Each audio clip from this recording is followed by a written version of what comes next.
बच्चों, आज मैं आपको सिखाऊंगा कि लीप ईयर क्या होता है और ऑर्डिनरी ईयर क्या होता है। लीप ईयर अर्थात अधिवर्ष और ऑर्डिनरी ईयर का मतलब होता है साधारण वर्ष। तो ये लीप ईयर होता क्या है? लीप ईयर वो ईयर होते हैं, वो साल होते हैं जो 4 से पूर्णतः डिवाइड हो जाते हैं। जैसे 2000 आप देख रहे हो, इसको आप 4 से डिवाइड करोगे तो 4 5 जा 20 कैंसिल और ये आपके पूरे डिवाइड हो जाएंगे। और अगर आपका देखेंगे 2011 तो ये 4 से डिवाइड नहीं होगा। 2024 ये 4 से डिवाइड हो जाएगा। 2028 ये 4 से डिवाइड हो जाएगा।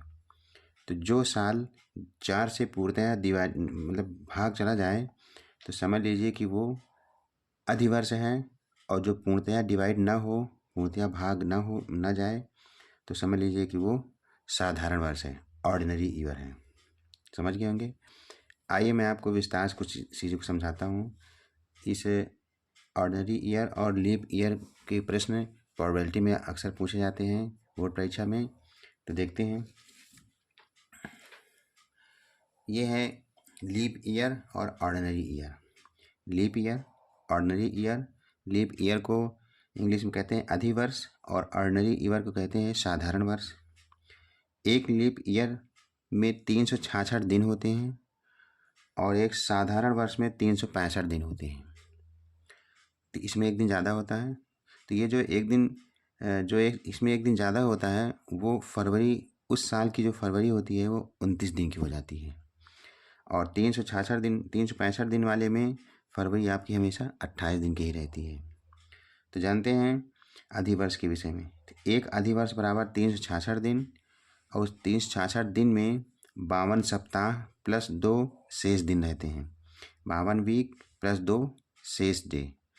अब ये 52 वीक का मतलब हो गया कि उसमें 52 संडे होंगे, 52 Monday, Tuesday, Wednesday, Thursday, Friday, Saturday, सारे 52 होंगे। और 2 दिन शेष होंगे, वो कोई भी हो सकता है इन सब में से, इन 7 में से कोई भी हो सकता है। तो 2 शेष दिन जो है आपके वो कैसे होंगे, देखिए मैं आपको यहाँ दिखा रहा हूँ। 2 शेष दिन या तो संडे मंडे होंगे, या मंडे ट्यूसडे होगा, या ट्यूसडे वेडनेसडे होगा, Wednesday Thursday, Thursday Friday, Saturday. इस तरह से करके आपके 7 प्रकार से होंगे। इसको आप काउंट कर लीजिए, 1 2 3 4 5 6 7। ये हो गया आपका सैंपल स्पेस। सैंपल स्पेस का मतलब होता है प्रतिदर्श समष्टि।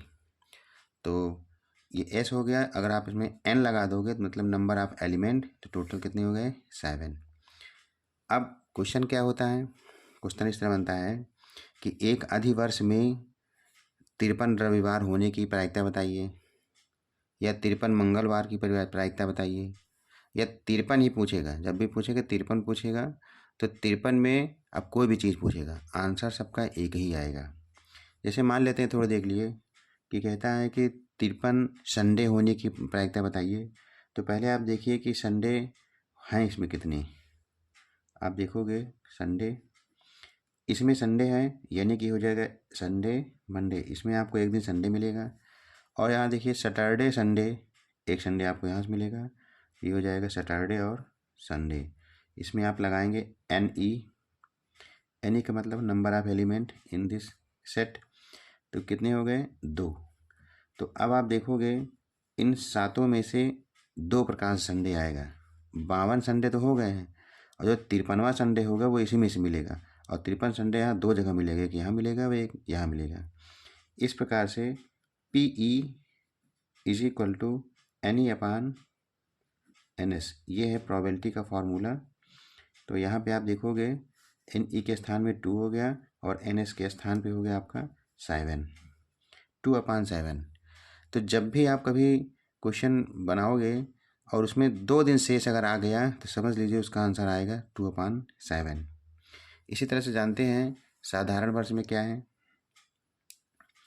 ऑर्डिनरी ईयर, ऑर्डिनरी डे यानी साधारण वर्ष, और इसमें होते हैं 365 दिन, और इसकी फरवरी होती है 28 की। तो ये साधारण वर्ष तो मैक्सिमम आते हैं, लेकिन जो अधिवर्ष हैं वो साल भर में 4 साल में एक ही बार आता है। तो 365 दिन में 52 सप्ताह प्लस एक शेष दिन, वहाँ 66 था, यहाँ 52 और प्लस एक दिन, ठीक है। यानी 52 सप्ताह, 52 संडे मंडे सारे होंगे, और एक दिन शेष जो होगा तो वो एक दिन शेष वो Sunday Monday Tuesday Wednesday Thursday Friday Saturday, इन सब में से कोई भी हो सकता है। तो ये हो गया आपका एस सैम्पल स्पेस, और इसमें एन लगा देंगे तो n s is equal to 7। अब इसमें क्वेश्चन क्या बनेगा कि किसी साधारण वर्ष में 53 मंगलवार होने की प्रोबेबिलिटी बताइए, या 53 संडे की बताइए, या 53 मंडे की बताइए। इस तरह कोई भी पूछ सकता है, तो जो भी कहेगा उसको आप यही निकालिए। अब क्वेश्चन में कहा है कि संडे, तो संडे लीजिए, तो संडे इसमें कितने हैं, एक ही हैं। मंडे कहाँ है, तो एक मंडे भी एक ही है। वेडनेसडे कहाँ है, तो वेडनेसडे भी एक ही है।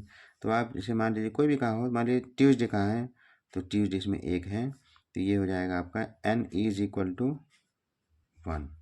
मतलब ट्यूसडे इसमें केवल एक ही प्रकार से आ रहा है। तो अब आपको प्रोबेबिलिटी निकालनी है ट्यूसडे की, तो आप यहाँ फार्मूला लगोगे NE/NS। NE के स्थान में हो जाएगा 1 और NS के स्थान में हो जाएगा 7, 1/7। तो जब भी कभी रिमाइंडर 1 आएगा तो हमेशा आंसर 1/7 रहेगा, और जब भी रिमाइंडर 2 आएगा तो हमेशा आंसर 2/7 आया करेगा। इस तरह से आप जो है लीप ईयर और साधारण वर्ष में क्वेश्चन प्रोबेबिलिटी के कर सकते हैं। थोड़ा चीज़ और बताना चाहता हूँ मैं आपको, इसी तरह से क्वेश्चन वर्ष में न पूछ करके महीनों में पूछ सकता है।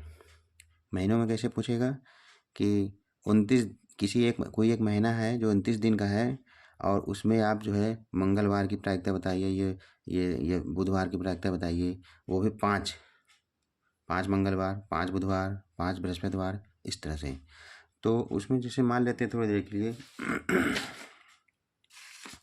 कोई महीना 29 दिन का अगर है, तो 29 दिन में पहले आप 7 से इसको डिवाइड करो, तो 28 हो जाएगा, और इसका रिमाइंडर कितना आएगा 1। तो रिमाइंडर 1 आने का मतलब ही है कि 1/7 प्रोबेबिलिटी बनेगी। और मान लेते हैं कोई महीना 30 दिन का है, 7 से डिवाइड करोगे तो इसमें इसका जो रिमाइंडर आएगा वो 2 आएगा, तो रिमाइंडर 2 आने का मतलब है 2/7 इसका आंसर बनेगा। तो इसमें आप शॉर्ट में जो है आप क्वेश्चन कर सकते हैं। जब भी कभी रिमाइंडर 7 से डिवाइड करेंगे आप, महीने हों या साल हों, दिन, उसको दिन पहले बदल लेंगे, चाहे साल है तो उसको दिन बदल लेंगे, और महीना है तो उसको दिन बदल लेंगे, फिर 7 से डिवाइड करेंगे, जो रिमाइंडर आएगा वो 7 उसका आंसर हो जाएगा। बहुत इजी है। 1 नंबर में आपको अगर ऑब्जेक्टिव देता है डायरेक्ट आप आंसर लगा देते हैं, और अगर उस तरह से देता है तो आप कर सकते हैं। बच्चों थोड़ी सी यहाँ गलती हुई है, यहाँ डे लिखा हुआ था, ईयर होगा, यहाँ वर्ष रहेगा। थैंक यू, गलती के लिए क्षमा।